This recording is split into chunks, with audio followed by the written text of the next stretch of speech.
رسول اللہ وسلم علیک یا حبیب اللہ۔ ہمارے اس یوٹیوب چینل کو سبسکرائب کریں اور گھنٹی کے بٹن پر کلک کریں۔ حضرات گرامی، یہ مجلس ایصال ثواب ہے جس میں میں اور آپ سب حاضر ہیں۔ اللہ تبارک و تعالیٰ اس حاضری کو اپنی بارگاہ اقدس میں قبول اور منظور فرمائے اور ہمارے لیے ذریعہ نجات بنائے۔ حضرات گرامی، یہ محفل والد گرامی سید سراج الدین نقشبندی سیفی کے ایصال ثواب کے لیے منعقد کی گئی ہے۔ دعا ہے کہ اللہ تبارک و تعالی والد گرامی کے درجات کو بلند فرماتے ہوئے ان پر اپنی خصوصی رحمت فرمائے۔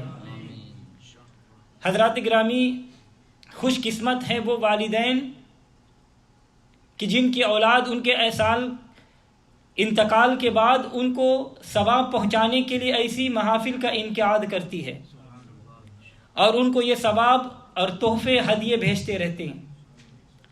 میرے آقا علیہ الصلوۃ والسلام مبارک نے ارشاد فرمایا، مسلم شریف کی حدیث ہے کہ موت کے بعد انسان کا ہر عمل منقطع ہو جاتا ہے مگر 3 قسم کے اعمال کا ثواب اسے پہنچتا رہتا ہے۔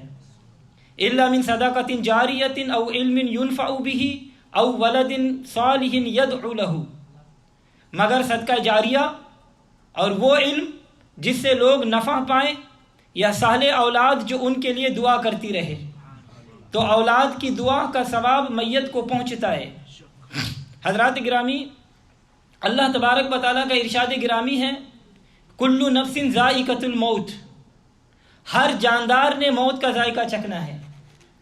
ہر نفس، ہر سانس لینے والے نے موت کا ذائقہ ضرور چکھنا ہے۔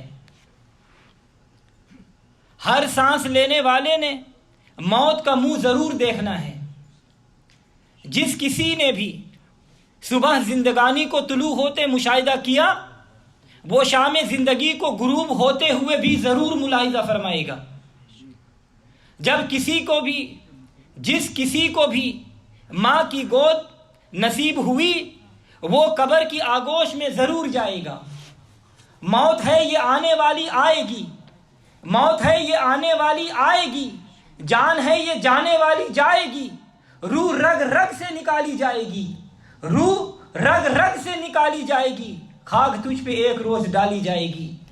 چاہے کوئی بڑا ہو یا چھوٹا، چاہے کوئی معصوم ہو یا گنہگار، چاہے کوئی اپنا ہو یا بیگانہ، چاہے کوئی مسلم ہو یا کافر، چاہے کوئی کالا ہو یا گورا، چاہے کوئی حبشی ہو یا رومی، چاہے کوئی مرد ہو یا عورت، چاہے کوئی بادشاہ ہو یا وزیر، چاہے کوئی خاص ہو یا عام، چاہے کوئی نیک ہو یا بد، موت بہرحال سب کو آئے گی اور اس کے بغیر چارہ ہی نہیں ہے۔ مگر موت میں فرق ہے۔ سب کی موت ایک جیسی نہیں ہے۔ ایک میت کو موت آتی ہے تو اس کے مرنے کا کسی کو علم ہی نہیں ہوتا۔ ایک مرنے والا مر گیا تو پوری بستی سوگوار ہو گئی، اور ایک مقرب بارگاہ الہی کا انتقال ہوا تو زمین و آسمان رو دیے۔ ایک ہے کافر کی موت کہ وہ مرا اور سیدھا جہنم رسید ہوا، اور ایک ہے مومن کی موت کہ وہ مرا اور سیدھا جنت میں پہنچا۔ تو حضرات گرامی، میرے آقا علیہ الصلوۃ والسلام مبارک نے ارشاد فرمایا، تحفۃ المومن موت، کہ موت مومن کا تحفہ ہے۔ بندہ مومن موت کے وقت دنیا کی تکالیف سے آرام پاتا ہے، اور جب میت فوت ہو جاتا ہے تو اس پر اس کا ٹھکانہ پیش کیا جاتا ہے۔ پھر اگر وہ اہل جنت سے ہو تو جنتی ہے، اور اگر اہل جہنم سے ہو تو جہنمی ہے۔ پھر کہا جاتا ہے کہ تیرا یہ ٹھکانہ ہے، حتیٰ کہ تجھے اللہ تعالیٰ بروز قیامت اٹھائے گا۔ تو کافر بوقت موت اپنا ٹھکانہ جہنم میں دیکھتا ہے تو وہ غمناک ہو جاتا ہے، پریشان ہو جاتا ہے، اور مومن جب اپنا ٹھکانہ دیکھتا ہے تو اس کا چہرہ خوشی سے چمک اٹھتا ہے۔ توجہ چاہوں گا، یہ مرد مومن کی نشانی ہے کہ جب اسے موت آتی ہے تو وہ مسکراتا ہے، کیونکہ اسے جنت میں اپنا ٹھکانہ نظر آ رہا ہوتا ہے، اسے جمال محبوب کا مشاہدہ ہو رہا ہوتا ہے، اسے نومت العروس کا انعام مل رہا ہوتا ہے۔ تو حضرات گرامی بندہ مومن تو شدت سے اس وقت کا منتظر رہتا ہے کہ کب وہ یہ پل کراس کرے اور اسے جمال محبوب دکھایا جائے. اور حکیم الامت مفتی احمد یار خان نعیمی گجراتی رحمت اللہ علیہ آپ مبارک فرماتے ہیں کہ روح کیوں نہ ہو مضطرب موت کے انتظار میں، روح کیوں نہ ہو مضطرب موت کے انتظار میں، سنتا ہوں مجھ کو دیکھنے آئیں گے وہ مزار میں، سنتا ہوں مجھ کو دیکھنے آئیں گے وہ مزار میں. تو حضرات گرامی ہمارے بزرگوں نے، ہمارے اساتذہ نے، ہمارے مشائخ نے، ہمارے پیروں نے ہمیں یہ بتایا ہوا ہے کہ قبر میں حضور صلی اللہ علیہ وسلم کی جلوہ گری ہوگی. میرے آقا علیہ السلام وہاں جمال جہاں آرا سے مشرف فرمائیں گے. الموت جسر، موت ایک پل ہے جسے کراس کریں گے. جب کراس کریں گے تو پھر سنتا ہوں مجھ کو دیکھنے آئیں گے وہ مزار میں، سنتا ہوں مجھ کو دیکھنے آئیں گے وہ مزار میں. تو حضرات گرامی مرنے والا جب یہ تصور کر لے کہ میں مروں گا تو جمال محبوب نصیب ہوگا تو اسے موت کوئی تکلیف نہیں دیتی، سختیاں آسان ہو جاتی ہے اور موت کے بعد حیات جاودانی مل جاتی ہے. ایسے مرنے والے کو اللہ یہ نہیں فرمایا کہ مر جا، بلکہ اللہ تعالیٰ فرماتا ہے یا ایتھا النفس المطمئنہ ارجعی الی ربک راضیۃ مرضیہ فادخلی فی عبادی وادخلی جنتی. اے نفس مطمئنہ لوٹ اپنے رب کی طرف اس حال میں کہ تو اس سے راضی اور وہ تجھ سے راضی، پس میرے بندوں میں داخل ہو کر جنت میں آ جا. یہ نہیں فرمایا کہ مر جا، بلکہ فرمایا لوٹ آ، تاکہ لوگ کلو نفس سے دھوکہ نہ دے کہ ہر نفس مر جائے گا. نہ بلکہ یہ نفس مطمئنہ ہے جو مرے گا نہیں، لوٹے گا. اللہ تعالیٰ قرآن پاک میں 30ویں پارے میں ارشاد فرماتا ہے وَنَهَا النَّفْسَ عَنِ الْهَوَىٰ کہ جس نے روک لیا نفس کو خواہشات سے. یہ ہے نفس میں مطمئنہ جو خواہشات سے رکا رہا اور اپنے رب کی راضی پر رضا رہا. یہ ہے نفس میں مطمئنہ جو راضیۃ مرضیہ کی خوشخبری پا گیا. یہ مرے گا نہیں بلکہ اپنے رب کی طرف لوٹے گا. اور کتنے بے وقوف ہے وہ لوگ، کتنے بے وقوف ہے وہ جو یہ کہتے ہیں کہ مر گیا. وہ مرا کب ہے؟ وہ تو لوٹ گیا ہے. ایک آدمی وینکوور سے ٹورنٹو گیا، جو کام تھا کر کے آ گیا. کیا کوئی عقل مند کہے گا کہ وہ مر گیا؟ کبھی نہیں. وہ گیا تھا، جو کام پورا ہو گیا تو واپس آ گیا. تو اللہ تعالیٰ فرماتا ہے اے میرے بندے میں نے تیری ڈیوٹی لگائی تھی کہ تو نے تبلیغ کرنی ہے. اے میرے بندے میں نے تیری ڈیوٹی لگائی تھی کہ تو نے توحید و رسالت کی دھوم مچانی ہے. اے میرے بندے میں نے تیری ڈیوٹی لگائی تھی کہ تو نے اسلام کا پرچم بلند کرنا ہے. اے میرے بندے میں نے تیری ڈیوٹی لگائی تھی کہ تو نے رشد و ہدایت کا درس دینا ہے. اب تو نے ڈیوٹی پوری کر دی ہے، میں تجھ سے راضی ہو گیا، اب ارجی واپس آ جا. نعرہ تکبیر، نعرہ رسالت، نعرہ حیدری، نعرہ غوثیہ، عیسیٰ مبارک. اور واپس آنے کے لیے قانون ضرور پورا ہوگا کہ کل نفس ذائقۃ الموت، تجھے بھی ذائقہ ہی چکھنا پڑے گا. ادھر ذائقہ چکا اور ادھر بندوں میں شامل ہو گیا. ادھر بندوں میں شامل ہوگا تو جنت میں چلا جائے گا. ٹھکانہ دکھا دیا جاتا ہے، وہی ٹھکانہ جہاں اس کی رضا کا مستجاب فضا ملتا ہے، وہی ٹھکانہ جہاں جمال محبوب کی زیارت ہوتی ہے. وہ نفس اسے دیکھ کر مطمئن ہو گیا اور نفس مطمئنہ کی بشارت پا گیا. سنتا ہوں مجھ کو دیکھنے آئیں گے وہ مزار میں، سنتا ہوں مجھ کو دیکھنے آئیں گے وہ مزار میں. تو حضرات گرامی اگر اللہ تعالیٰ کی یہ مرضی ہوتی کہ ہر نفس مر ہی جائے تو اللہ تعالیٰ یہ طویل کلام نہیں فرماتا، اتنا لمبا کلام نہیں فرماتا، بلکہ مختصر لفظوں میں بآسانی یہ مفہوم بیان ہو سکتا تھا کہ النفس تموت، نفس مر جائے گا، یا کل نفس تموت، ہر نفس مر جائے گا. بلکہ یہ الفاظ نہیں فرمائے، بلکہ فرمایا کل نفس ذائقۃ الموت، ہر نفس موت کا ذائقہ چکے گا. توجہ چاہوں گا، ایک آدمی کو حکیم صاحب نے لیمو کا قطرہ چکھا دیا. جو بہت زیادہ کھٹا تھا، تو کیا باقی ساری عمر وہ اس لیمو کی کھٹا پن منہ میں محسوس کرتے ہوئے گزار دے گا؟ نہیں، بلکہ جب تک وہ لیمو کا قطرہ ذائقہ دیتا رہے گا تو وہ کھٹا پن محسوس کرتا رہے گا، اور جب یہ کھٹا پن ختم تو جب یہ ذائقہ ختم تو کھٹا پن بھی ختم۔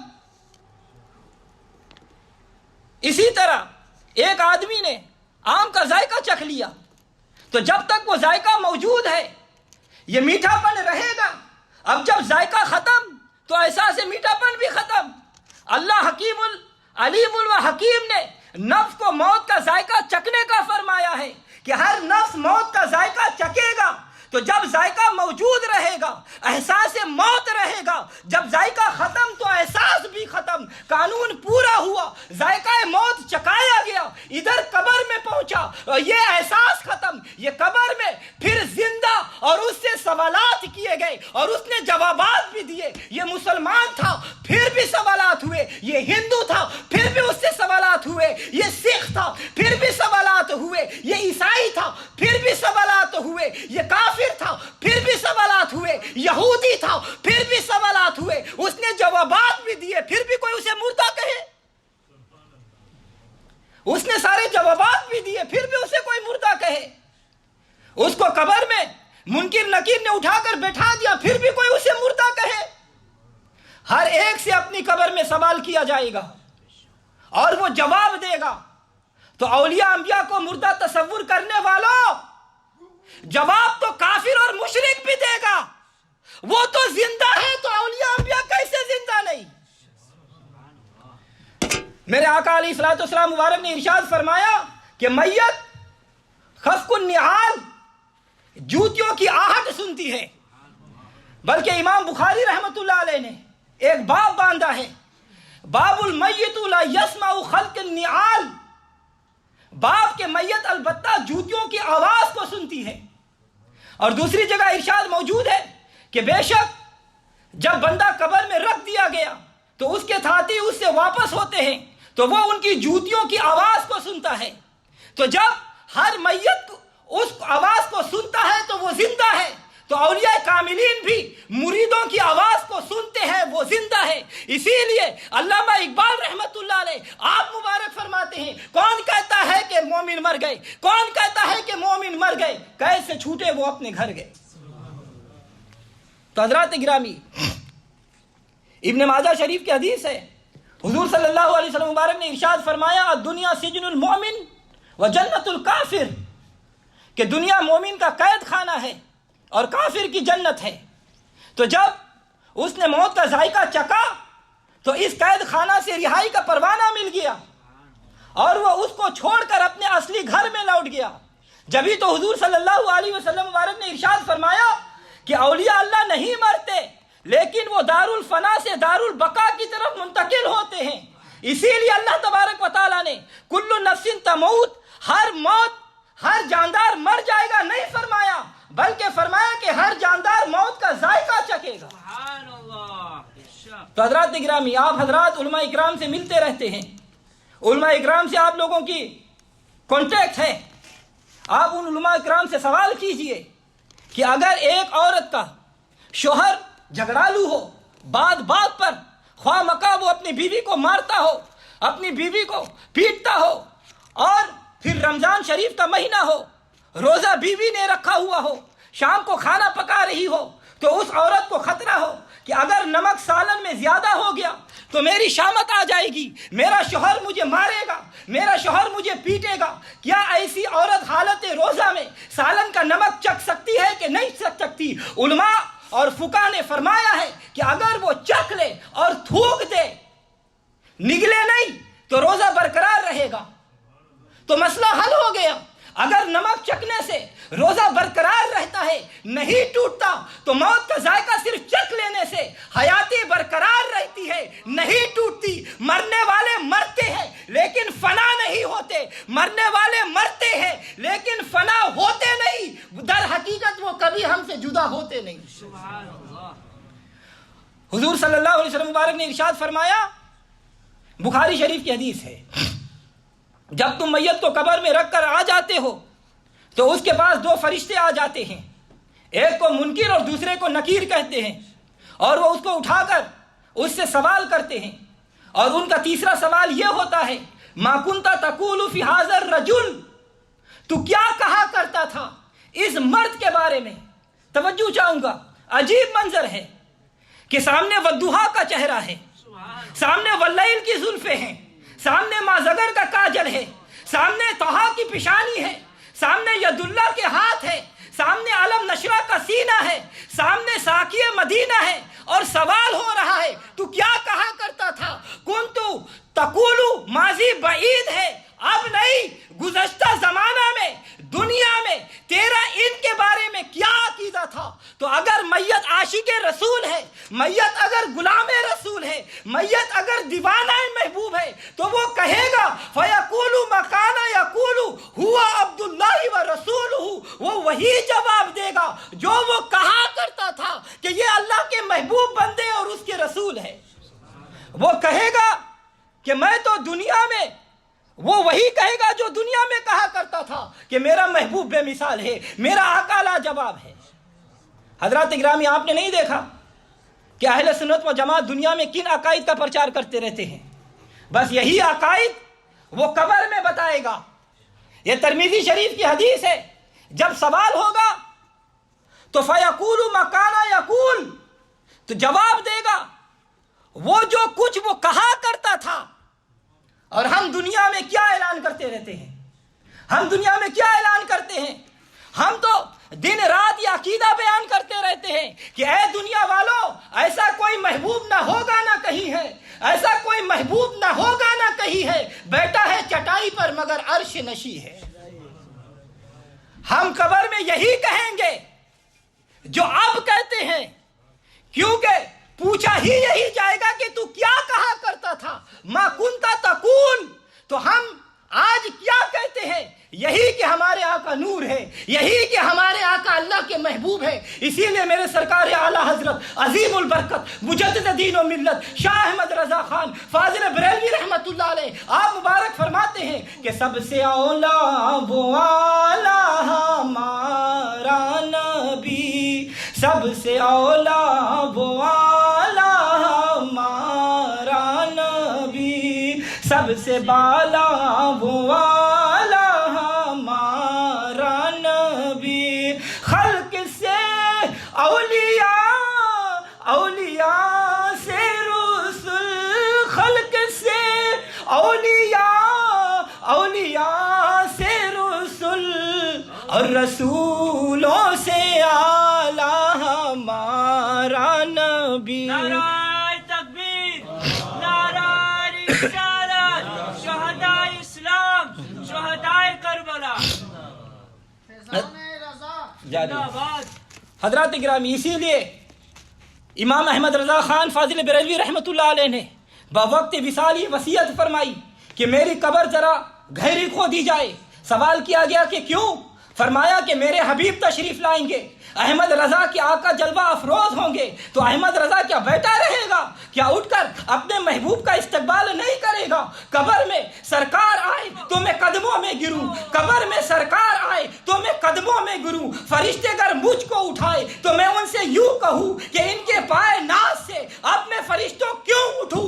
مر کے پہنچا ہوں یہاں اس دل ربا کے واسطے، مر کے پہنچا ہوں یہاں اس دل ربا کے واسطے۔ فرماتے ہیں کہ منکر نکیر قبر میں آئیں گے اور اس کے بعد میت کو اٹھا کر بیٹھائیں گے، عاشق ان سے کہے گا کہ اس کے پائے، ان کے پائے ناز سے اے فرشتوں میں کیوں اٹھوں؟ مر کے پہنچا ہوں یہاں اس دلربا کے واسطے، مر کے پہنچا ہوں یہاں میں اس دلربا کے واسطے۔ فرشتوں کیا تمہیں معلوم نہیں کہ میں نے کتنی تکالیف برداشت کی ہے؟ فرشتوں کیا تمہیں معلوم نہیں کہ میں نے کتنے مراحل سے گزرا ہے؟ فرشتوں کیا تمہیں معلوم نہیں کہ میں آسانی سے یہاں نہیں آ گیا، موت کی تکلیف برداشت کی ہے، وہ تکلیف کہ جس سے انبیاء نے بھی پناہ مانگی ہے میں نے برداشت کی ہے، اور اس محبوب کے دیدار کے لیے بڑھ کے پہنچا ہوں یہاں اس دل ربا کے واسطے، مر کے پہنچا ہوں یہاں اس دل ربا کے واسطے۔ سبحان اللہ، نعرہ تکبیر، نعرہ رسالت، فرسہ مبارک۔ حضرات گرامی، حدیث مبارکہ میں ابن ماجہ شریف کی حدیث سیاہ ستہ کی حدیث ہے، جب میت کو قبر میں داخل کیا جاتا ہے تو مسلت لہ الشمس عند غروبها فیجلس یسمع ابی نہیں یقول دعونی اصلی دعونی اصلی. تو اس میت کو محسوس ہوتا ہے کہ جیسے سورج غروب ہو رہا ہو تو وہ اپنی آنکھیں ملتے ہوئے بیٹھ جاتا ہے اور کہتا ہے کہ مجھے چھوڑ دو میں نماز پڑھ لوں. وہ دیکھو سورج غروب ہو رہا ہے, میری نماز قضا ہو رہی ہے, مجھے چھوڑ دو میں نماز پڑھ لوں, پہلے نماز پڑھ لوں پھر بعد میں جواب دوں گا. حضرات گرامی بہت اہم مسئلہ بیان کر رہا ہوں, توجہ چاہوں گا. قبر کیا اور نماز کیا. قبر میں سورج کہاں؟ قبر میں تو انسان مکلف بشرع نہیں ہے, قبر میں تو انسان مکلف بشرع ہی نہیں. تو پھر بات کیا ہے؟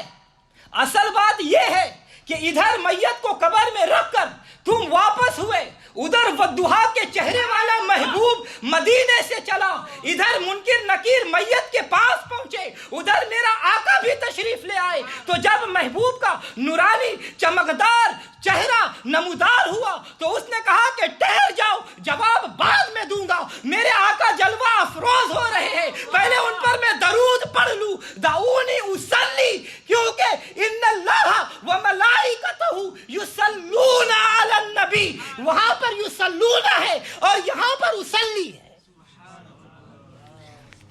میں درود پڑھ لوں کیونکہ جب محبوب کی آمد ہو تو درود پڑھا جاتا ہے. اور آپ نے حدیث مبارکہ سنا ہوگا کہ جب شب معراج میرے آقا علیہ السلام سیدنا موسیٰ علیہ السلام کی قبر سے گزرے تو وَهُوَ قَائِمٌ يُصَلِّ فِي قَبْرِهِ, وہ کھڑے ہو کر درود پڑھ رہے تھے اپنی قبر میں. اس لیے دعونی اصلی, چھوڑ دو مجھے, میں درود شریف پڑھ کر اپنے آقا کا استقبال کر لوں. میں وہ سنی ہوں جمیل قادری مرنے کے بعد, میں وہ سنی ہوں جمیل قادری مرنے کے بعد میرا لاشا بھی پڑے گا الصلاۃ والسلام, اور جلوہ محبوب کو دیکھ کر وہ یہ کہے گا کہ اے شہنشاہ مدینہ الصلاۃ والسلام, اے شہنشاہ مدینہ الصلاۃ زینت عرش معلا, زینت عرش معلا الصلاۃ والسلام, اے شہنشاہ مدینہ الصلاۃ والسلام. میں وہ سنی ہوں جمیل قادری مرنے کے بعد, میں وہ سنی ہوں جمیل قادری مرنے کے بعد, میرا لاشا بھی کہے گا, میرا لاشا بھی کہے گا الصلاۃ والسلام, اے شہنشاہ مدینہ الصلاۃ والسلام. جب فرشتے قبر میں جلوہ دکھائے آپ کا, جب فرشتے قبر میں جلوہ دکھائے آپ کا, جب فرشتے قبر میں جلوہ دکھائے آپ کا, ہو زباں پر پیارے آقا, ہو زباں پر پیارے آقا الصلاۃ والسلام, اے شہنشاہ مدینہ. حضرات گرامی توجہ چاہوں گا, بہت اہم مسئلہ بیان کر رہا ہوں. اگر میت احکام شرع کی مکلف ہوتی تو قبر میں روزہ بھی رکھا جاتا. اگر میت احکام شرع کی مکلف ہوتی تو قبر میں ایتاء زکوٰۃ بھی ہوتی. اگر میت احکام شرع کی مکلف ہوتی تو قبر میں ادائے حج بھی ہوتا. مگر یہاں تو صرف اور صرف جلوہ محبوب ہے, اور دیکھنے والا سنتا ہوں کہ مجھ کو دیکھنے آئیں گے وہ مزار میں, سنتا ہوں کہ مجھ کو دیکھنے آئیں گے وہ مزار میں. حضرات گرامی, سیدنا بلال حبشی رضی اللہ تعالیٰ عنہ کا جب وصال کا وقت آیا تو آپ مسکرانے لگ گئے, اہل و عیال رونے لگ گئے, احباب گریاں وزاری کرنے لگے. حضرت بلال رضی اللہ تعالیٰ عنہ نے فرمایا کہ کیوں روتے ہو؟ کہا کہ آپ کی جدائی ہے اور دوسرے آپ کی تکلیف موت. حضرت بلال رضی اللہ تعالیٰ عنہ نے فرمایا کہ رونا دھونا بند کر دو, مجھے تکلیف نہیں, مجھے راحت ہے. مرنے کے بعد بھی میری آنکھیں کھلی رہے، مرنے کے بعد بھی میری آنکھیں کھلی رہے، عادت سی پڑ گئی تھی تیرے انتظار کی، میں تو اس لیے مسکرا رہا ہوں کہ اب تم سے جدائی ہوگی مگر محبوب سے وصال ہوگا، مجھے تو یہ تکلیف ہزاروں راحتوں سے بہتر ہے، کیونکہ سنتا ہوں مجھ کو دیکھنے آئیں گے وہ مزار میں، سنتا ہوں کہ مجھ کو دیکھنے آئیں گے وہ مزار میں۔ حضرات گرامی، قبر میں قبر مومن کی ہو یا کافر کی ہو، سوال یہی ہوگا، ما کنت تقول فی ھذا الرجل، کیا کہا کرتا تھا حضور کے بارے میں؟ پہلا سوال، من ربک، تیرا رب کون ہے؟ دوسرا سوال، ما دینک، تیرا دین کیا ہے؟ لیکن دونوں سوالوں کے بعد تیسرا سوال کہ تو کیا کہا کرتا تھا ان کے بارے میں؟ اگرچہ دو سوالوں کا جواب دے بھی دیا کہ یہ میرا رب اللہ ہے اور میرا دین اسلام ہے، پھر بھی تیسرا سوال کیوں؟ اس لیے کہ منافق رب کو تو مانتے ہیں، دین کو بھی مانتے ہیں، مگر عظمت رسالت کے منکر ہے۔ اللہ تعالیٰ قرآن پاک میں پہلے پارے میں ارشاد فرماتا ہے، وَمِنَ النَّاسِ مَن يَقُولُ آمَنَّا بِاللَّهِ وَبِالْيَوْمِ الْآخِرِ وَمَا هُمْ بِمُؤْمِنِينَ، یہ اللہ پر تو ایمان لے آئے، یوم آخرت پر ایمان لا کر دین اسلام بھی تسلیم کر لیا، مگر مومن نہیں۔ اس لیے پوچھا جائے گا کہ اس محبوب کے متعلق تو کیا کہا کرتا تھا؟ کیا یہ ہمارے جیسا تھا؟ کیا یہ ہمارے بڑے بھائی جیسا تھا؟ ارے وہابیوں، مولویوں بتاؤ، لمبی لمبی نمازیں پڑھنے والوں بتاؤ، ماتھے پر معراج سجانے والے بتاؤ، قرآن پڑھ پڑھ کر لوگوں کو سنانے والوں بتاؤ، ما کنت تقول فی ھذا الرجل، کیا کہا کرتے تھے اس محبوب کے بارے میں؟ آج یہ محبوب تمہارے سامنے ہے اور یہ نورانی چہرہ جو تم دیکھ رہے ہو، بتاؤ اس کے بارے میں کیا عقیدہ تھا تمہارا؟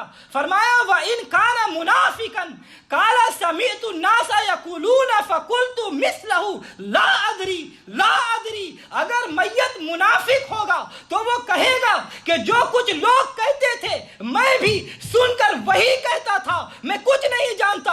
وہ کلمہ پڑھنے والا کہے گا کہ میں کچھ بھی نہیں جانتا۔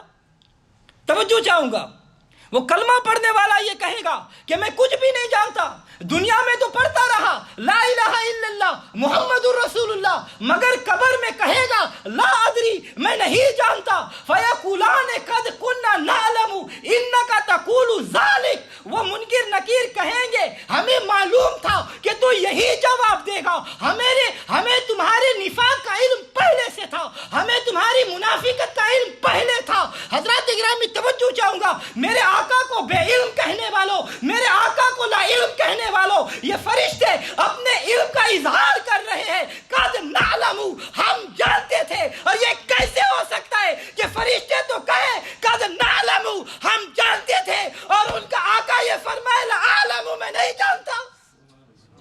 رب کعبہ کی قسم، رب محمد کی قسم، اگر فرشتے خدا کے بتانے سے جانتے ہیں تو میرا آقا بھی اسی خدا کے بتانے سے جانتا ہے۔ سبحان اللہ، سبحان اللہ، نعرہ تکبیر، نعرہ رسالت، نعرہ رسالت، نعرہ رسالت، عیسیٰ مبارک۔ حضرات گرامی، اللہ تبارک و تعالیٰ قرآن پاک میں تیسرے پارے میں ارشاد فرماتا ہے، ذالک من ابناء الغیب نوحیہ الیک، یہ غیب کی خبریں سے ہے جو ہم آپ کو وحی کرتے ہیں۔ پھر فرشتے کہیں گے زمین سے، زمین کو کہا جائے گی کہ سمٹ جا، تو زمین سمٹ جائے گی چاروں طرف سے، پھر اسے یہ عذاب دیا جاتا رہے گا حتیٰ کہ اسے قیامت کو یہاں سے اٹھایا جائے گا۔ ادھر جب عاشق رسول سے یہی سوال ہوگا اور وہ جواب دے چکے گا تو اسے بھی فرشتے کہیں گے کہ ہم جانتے تھے کہ تم یہی کہو گے۔ ثم یفسح لہ فی قبرہ 70 ذراعا فی 70، پھر اس کی قبر کو 70 گز وسیع کر دیا جائے گا ہر طرف سے. ثم ينور له فيه اور اس کی قبر میں روشنی دے دی جائے گی, اس کی قبر میں لائٹ دے دی جائے گی. مومن کی قبر کشادہ اور منور ہو جائے گی اور وہ کہے گا ارجع الى اہلی فاخبرهم, میں واپس اپنے اہل کی طرف چلا جاؤں اور ان کو اپنے حالات سے خبر کروں. تو وہ فرشتے کہیں گے نم کنومت العروس, سو جا جیسے دلہن سوتی ہے, اور اسے وہی جگاتا ہے جو اسے اپنے اہل میں سب سے زیادہ محبوب ہوتا ہے, حتیٰ کہ اللہ اسے اسی ٹھکانہ سے اٹھائے گا. تو حضرات گرامی توجہ چاہوں گا, مثال دی گئی ہے کہ جیسے اس دلہن کو اس کا محبوب شوہر اٹھاتا ہے اور ظاہراً تو سوتی ہے مگر دراصل اس کے منتظر ہوتی ہے, اسی طرح فرمایا جاتا ہے کہ دنیا کے لیے سو جا مگر اس دلہن کی طرح اپنے محبوب کا منتظر رہے. یہی محبوب جس کی تو نے ابھی زیارت کی ہے تجھے اپنے دامن میں چھپا لے گا. اللہ اکبر. اس مثال سے معلوم ہوا کہ مومنین مرے نہیں, سو رہے ہیں. مومن مرے نہیں, سو رہے ہیں, ایسے ہی جیسے دلہن سوتی ہے. اسی لیے میرے داتا علی حجویری اپنی قبر میں سو رہے ہیں, غوث اعظم اپنی قبر میں سو رہے ہیں, خواجہ غریب نواز اپنی قبر میں سو رہے ہیں, اعلیٰ حضرت اپنی قبر میں سو رہے ہیں, اخندزادہ سیف الرحمن اپنی قبر میں سو رہے ہیں, اور اسی طرح سید سراج الدین اپنی قبر میں سو رہے ہیں. تو حضرات گرامی, قبر کا تیسرا سوال یہ ثابت کرتا ہے کہ حضور صلی اللہ علیہ وسلم وہاں جلوہ گر ہوتے ہیں. اسی لیے فرمایا ھذا رجل, ھذا اس میں اشارہ ہے محسوس مبصر کے لیے, یعنی ھذا اسے کہا جاتا ہے جو سامنے ہو اور محسوس ہو. جیسے حافظ صاحب کے ہاتھ میں کتاب ہو اور وہ کہتا ہے ھذا کتاب, یہ کتاب ہے. کتاب محسوس مبصر ہے, نظر بھی آ رہی ہے اور محسوس بھی ہوتی ہے. اسی طرح جب فرشتے کہتے ہیں ھذا رجل تو حضور صلی اللہ علیہ وسلم سامنے بھی ہوتے ہیں اور نظر بھی آتے ہیں. تو ذرا غور کیجئے, ایک ہی وقت میں روزانہ کتنے آدمی مرتے ہیں, کہاں کہاں مرتے ہیں. ان سب سے سوال ہوتا ہے ما کنت تقول فی ھذا الرجل, ان کے متعلق تو کیا کہا کرتا تھا. تو یہ حقیقت تسلیم کرنا پڑے گی کہ میرے آقا ان سب کے پاس ایک ہی وقت میں جلوہ افروز فرماتے ہیں اور حاضر و ناظر بھی ہوتے ہیں. مگر ملا کی حماقت دیکھیے, وہابیوں کی حماقت دیکھیے. منکر نکیر کو تو ہر قبر میں حاضر و ناظر جانتا ہے, حضور کو نہیں. منکر نکیر کو ہر قبر کے حالات سے واقف مانتا ہے, حضور کو نہیں. جب یہ عقیدہ بیان کیا جائے تو ملا کہتا ہے کہ حضور صلی اللہ علیہ وسلم ہر قبر میں تشریف نہیں لاتے, بلکہ امتی کے حجابات اٹھا دیے جاتے ہیں اور وہ حضور صلی اللہ علیہ وسلم کو اپنی قبر سے ہی دیکھ لیتا ہے. سمجھے؟ اللہ اکبر. ذرا غور کیجئے, یہ ملا کتنا چلاک ہے, وہابی کتنا چلاک اور عیار ہے. امتی کا اپنی قبر سے نبی کو دیکھ لینا تو تسلیم کرتا ہے, مگر نبی کا اپنی قبر مبارک سے امتی کو دیکھنا تسلیم نہیں کرتا. اگر مانے تو ایک گنہگار کا اپنی قبر سے حضور کا دیکھنا مان لے, اگر نہ مانے تو اس آقا کا امتی کو دیکھنا نہ مانے. ملا بڑا چلاک ہے, ملا بڑا مکار ہے, وہابی بڑا چلاک ہے, وہابی بڑا مکار ہے, بے باک ہے, ہوشیار ہے, گستاخ ہے, عیار ہے. بہرحال یہ عقیدہ تسلیم کرنا پڑے گا. اگر ایک گنہگار امتی کے حجابات اٹھ جائیں اور وہ آقا کو دیکھ لیتا ہے تو میرا آقا بھی اپنے غلاموں کو ملاحظہ فرما لیتے ہیں.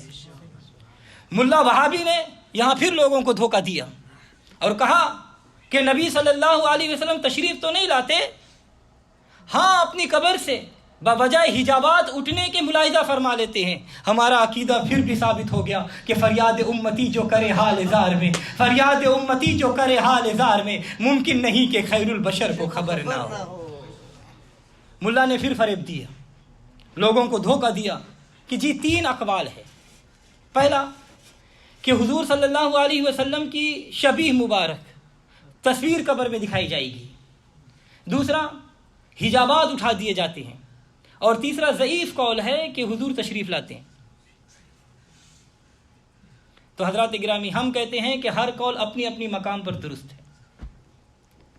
یہ بھی درست ہے کہ حضور کی شبیہ پیش کی جاتی ہے، لیکن ان کو جو حضور سے محبت نہیں کرتے، بس مسلمانوں میں نام درج کرانے کے لیے کلمہ پڑھتے ہیں، عقیدہ درست نہیں رکھتے، کیونکہ ان کا عقیدہ ہے کہ حضور تشریف نہیں لاتے، تو سوال ان سے بھی ہوگا، لہذا ان کو شبیہ پیش کی جاتی ہے۔